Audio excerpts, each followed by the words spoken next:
Hi అండి. ఈరోజు ఇంట్లోనే మనం హోమ్ మేడ్ రోజ్ వాటర్ ఎలా ప్రిపేర్ చేసుకోవాలో చూద్దామండి.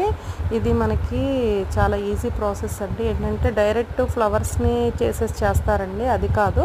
మనం డబల్ బాయిల్ మెథడ్లో చేసుకుందాము. అది ప్యూర్ మనకి బయట ఎలా ఉంటుందో అదే ఇదండి. మన బయట దొరుకుతుంది కదా రోజ్ వాటర్, సేమ్ అలానే మనం ప్రిపేర్ చేసుకోవచ్చు. చూడండి, నేను ఒక 10 ఆల్రెడీ నేను ఇంట్లో ఉందండి. కాకపోతే ఏంటంటే మీకు ప్రిపేర్ చేయడం కోసం కొంచెం శాంపిల్ చూపిస్తున్నాను.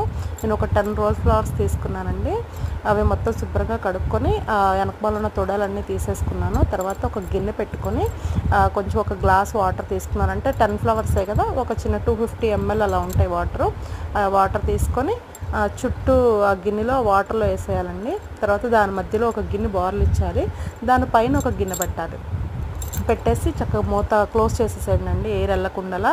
పైన ఏంటంటే ఒక 4-5 ఐస్ క్యూబ్స్ వేయండి. నేను ఒక 4 ఐస్ క్యూబ్స్ వేసాను.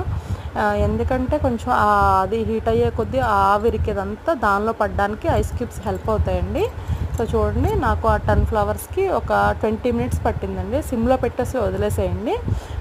అలా నాకు వచ్చేసి ఒక 50 ml వరకు కూడా రాలేదండి, 25 ml అలా వచ్చింది, కొంచెం వచ్చింది వాటరు. చూడండి, మీరు అలా ఒక దగ్గర ఒక 30-50 ఫ్లవర్స్ అయితే ఆ బాటిల్ నిండా వస్తుందండి. నేను ఒక చిన్నవి 10 ఫ్లవర్స్ తీసుకున్నాను కదా, కొంచెం వచ్చింది చూడండి. అలా స్ట్రైన్ చేసేసుకుని, స్మెల్ కూడా చాలా బాగుంటుందండి. ప్యూర్ రోజ్ వాటర్ అండి ఇది. చాలా మనకి బయట దొరికే రోజ్ వాటర్ అలా ఉంటే దానికన్నా ఇంకా మంచిదండి. చూడండి, ప్యూర్గా ఉంది, అసలు స్మెల్ కూడా చాలా బాగుందండి.